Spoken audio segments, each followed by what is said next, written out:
You don't frighten us English pig dogs. Go and boil your bottom, sons of a silly person. I blow my nose at you, so-called King Arthur, you and all your silly English knights. Pooh! I don't want to talk to you no more, you empty-headed animal food. I fart in your general direction. Your mother was a hamster and your father smelt of elderberries.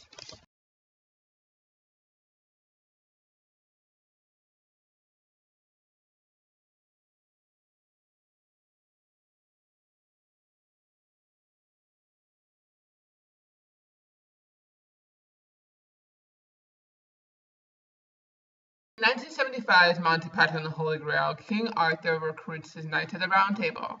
On a journey, God instructs them to seek out the Holy Grail. While on this quest, the knights face silly obstacles.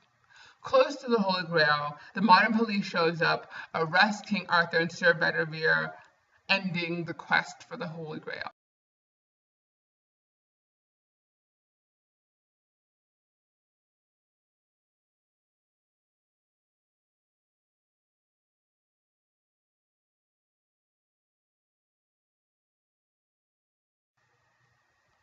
Monty Python and the Holy Grail is one of the funniest parody slash spoof movies I've ever seen. This movie only had a $400,000 budget and it was only an hour and 30 minutes long.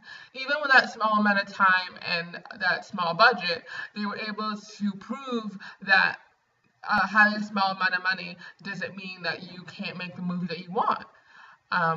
This movie had a Trojan bunny. This movie had a Trojan bunny replicating the Trojan horse.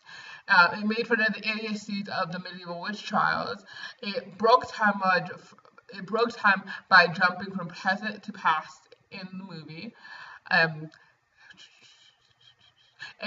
made fun of the monks.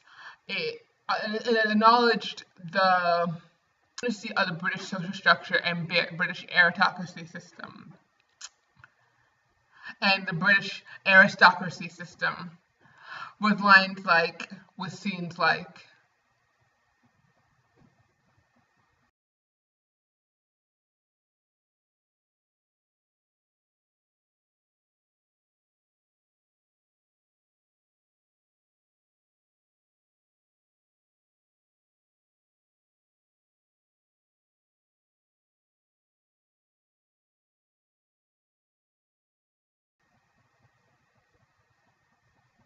one of the most notable scenes in the movie happened just because of the budget.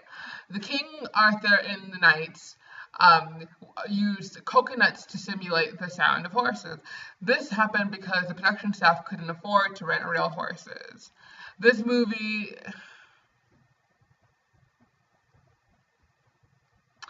is intelligent and hilarious. And this movie is intelligent and hilarious, which is pretty difficult to do. And it's not a surprise that this movie is now known as a cult classic.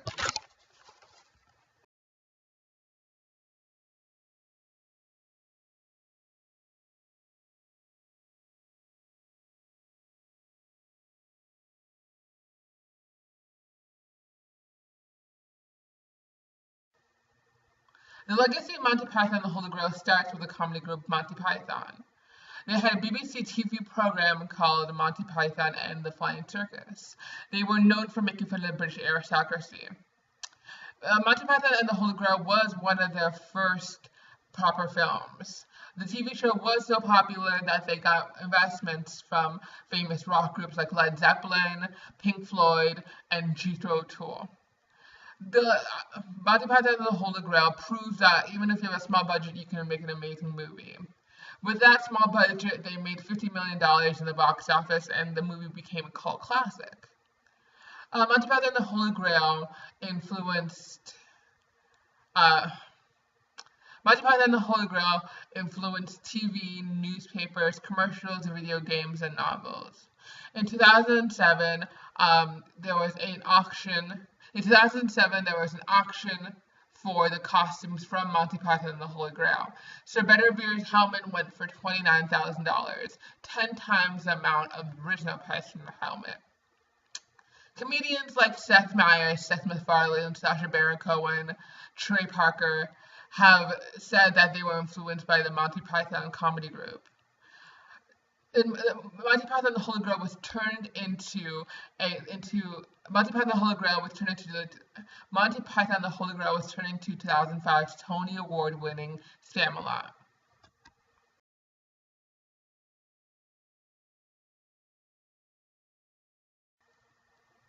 The reason I picked Monty Python and the Holy Grail as the funniest movie I've ever seen is because it's intelligent and hilarious.